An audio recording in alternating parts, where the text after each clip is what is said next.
Welcome to I-24 News Defense, a weekly review of strategic affairs, security, intelligence, and more, in cooperation with Israel Defense Magazine. In this edition, we analyze the lessons of Operation Protective Edge 1 month after the sides agreed on a ceasefire. We report on the latest in the war against Daesh and hear about the origins of the motivation driving the leaders of the Islamist terrorist group. Let's begin.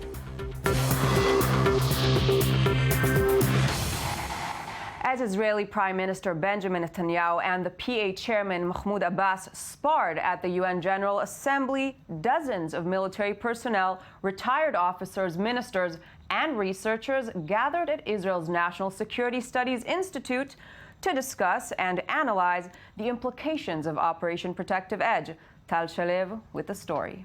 A month after Operation Protective Edge, the global spotlight has moved on from the Gaza war to the Daesh threat. But the aftermath of the 50 days of fighting is far from over.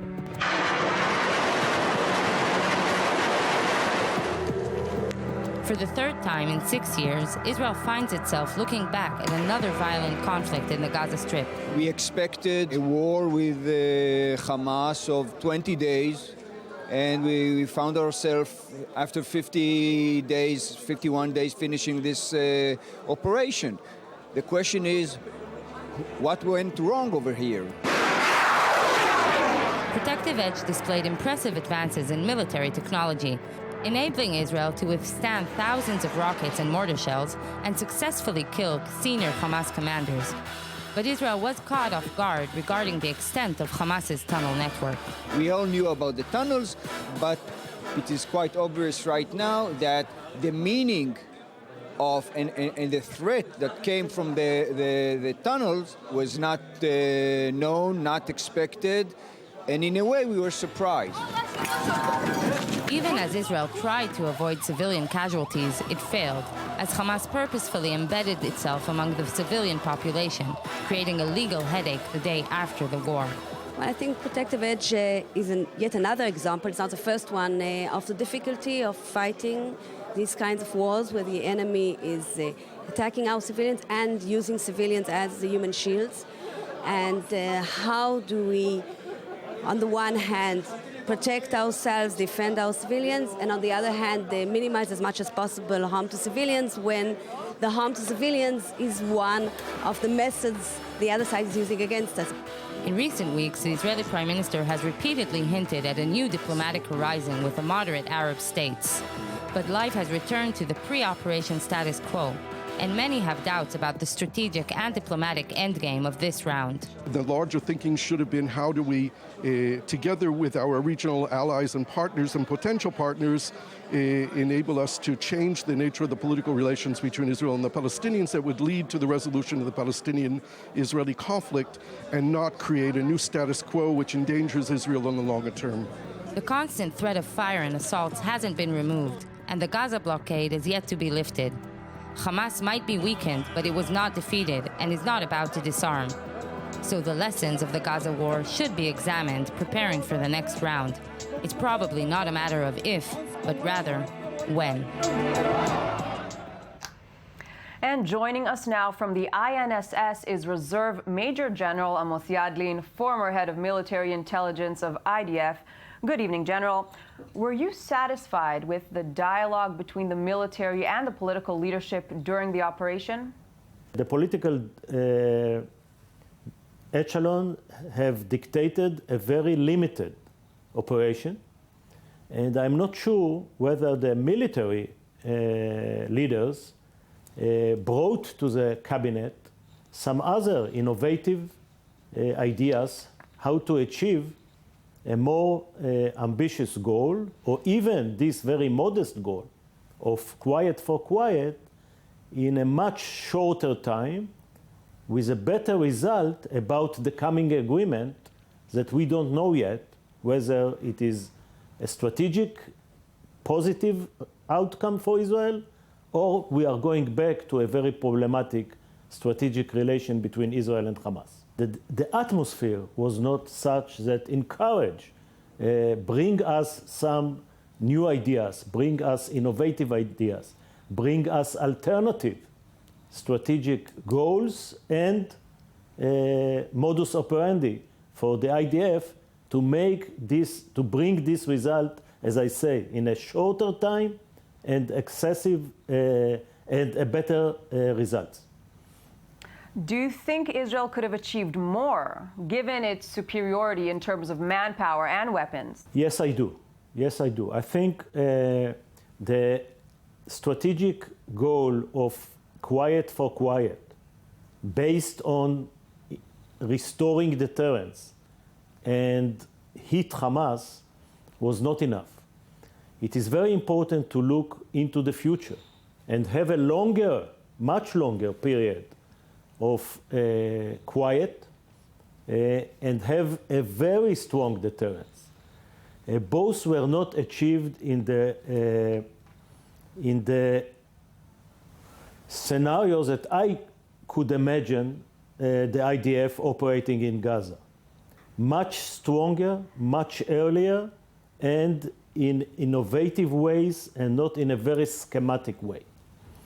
Major, do you think that the demilitarization of Gaza is a reachable target during negotiations? It is not a realistic goal if it is a subject to the Hamas agreement. Hamas will never give up its core ideology, which is using terror, using weapons against Israel. So what I'm recommending is agreement with the rest of the international community beside Hamas. And in the middle, in the center of it is Egypt, which will help blocking the smuggling. The international community helping blocking the smuggling in the high seas, in the Gulf, in the Red Sea, where it's coming from Iran, and granting legitimacy for Israel to act against a future build-up in the Gaza Strip. Now, how fast can Hamas, in your opinion, rebuild its military capabilities? I think this time the building up of Hamas will be slower because the main pipe of smuggling weapons and all the materials to build weapons is now much narrow.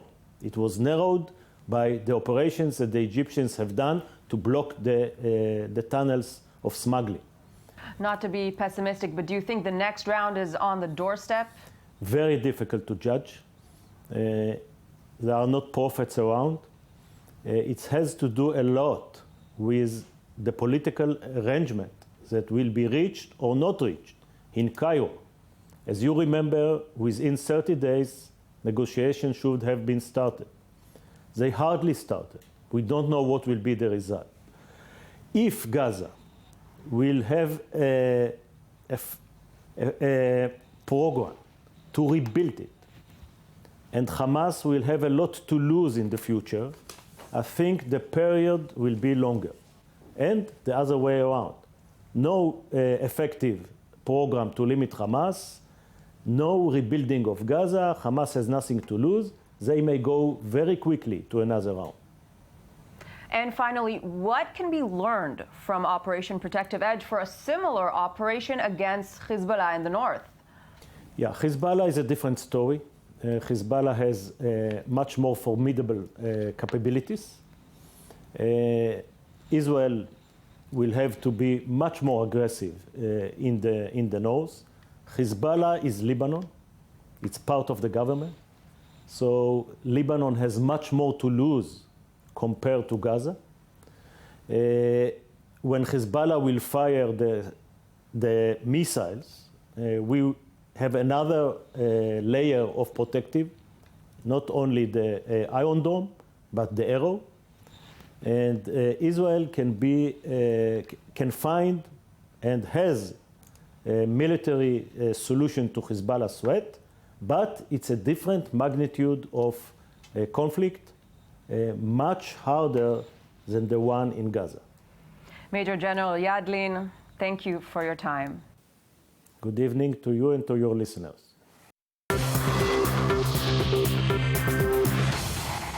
Moving on now to global issues, the fight against Daesh. In northern Iraq, Kurdish forces launched a new front offensive while the Iraqi army claimed gains against the jihadists in Diyala province. Joining us now via Skype from Erbil is Paula Slia, Middle East Bureau Chief. Paula, now that the coalition has become active and airstrikes are underway, what is the status of the Iraqi forces? Well, I would say that the Iraqi forces are working together with the local militias belonging to various tribes, as well as the Peshmerga forces, which are, of course, your Kurdish fighters. And all indications on the ground here is that they are on the offensive. For example, they control some 80% of the governorate of Diyali, which is northeast of Baghdad. And in the past few days, they have killed more than 100 extremists around the country. That is from the reports we're receiving on the ground here. But an important point needs to be made, and that is that the army is still struggling to curb all of the violence erupting from ISIS. You have car explosions, you have mortar attacks happening almost on a daily basis here in Iraq. And just in the last 48 hours, dozens of people have been killed. Now, Paula, reports say the Kurdish Peshmerga forces are on the offensive. Are they optimistic concerning any progress? Well, I'm here in northern Iraq, and I have spent at least a day with the Peshmerga fighters. I went with them to the front line, and we could actually see ISIS just some 3 kilometers from where we were standing. Talking to these fighters, they are very confident, they're very optimistic. They are known for their brutality. They are very grateful for the weapons and ammunition that they're receiving from the international community. There is, however, some dissatisfaction amongst some of the leaders I spoke to. They do feel that they could be provided with more ammunition. And it, of course, begs the question whether or not there should be or will be boots on the ground from the Western community. Not that I was hearing that call from the Peshmerga leaders, but it was certainly something that was put forward on the table. I do also want to make the point that the Peshmerga are receiving assistance from local tribes. And so it does seem as if they have a real chance now to reestablish full control over Kurdish areas. Thank you, Paula Slia in Erbil. And with us now in the studio is Reserve Colonel Pesach Malovany. I'm not saying that correctly. Malovany, sorry. An independent researcher and a former senior intelligence officer. Good evening. Good evening, good day. Thank you for joining us. Recently, you published an article which claims that the origin of the Islamic State, Daesh, actually lies in the Iraqi Saddam forces. Can you elaborate? I asked myself, as many others in the world, I believe, how comes that this organization, who nobody knew about it before last June, is so successful in his military occupations, a great part of Iraq, a great part of Syria, and the Iraqi glorious army that the Americans invested so much effort to build it, and also the Syrian army, poor army, I would say today, could not fight and stand against them, and they took their, even they left the weapons behind them and fled away. And I found, lastly, information based on Iraqi intelligence sources that they found that most of the leadership and also many fighters of this organization came from what was called in the past Fidai Saddam. Exactly. So that brings me to my next question. What are the Fidai Saddam? This was an organization, actually an army. They had a chief of a general staff, and the staff were organized as a military organization with brigades and battalions and even higher level headquarters to fight against rebellion threats, internal threats. And as you said, as an army, not as a militia. No, it's an army which is very loyal to the regime, to the Ba'ath party, and to the leader himself. You can see here their emblem.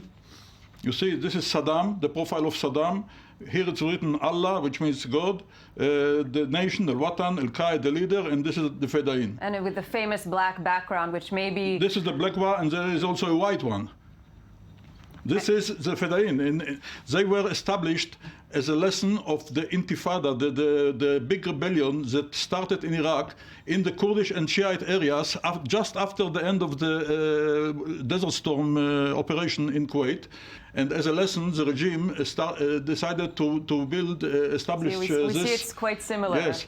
This organization, many of the commanders of the new Daesh are from there, including the commander. Exactly. I saw you wrote in your article. Al-Baghdadi. Bakr al-Baghdadi served as part of the Fidai his brigade. name is Ibrahim Awad Ibrahim al-Badri, and he's from Samara.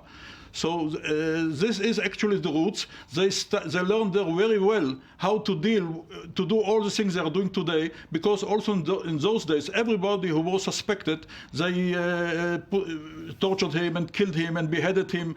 And all what we see today is actually a kind of making again the same things as they did it in the 19th. Thank you very much, Mr. Molovani, for joining us. Unfortunately, that's all the time we have right now. Thank you to our viewers. Be sure to catch us next week for another edition of I-24 News Defense. For all the latest headlines, log on to www.i24news.tv. Have a safe night from Jaffa Port. Good night.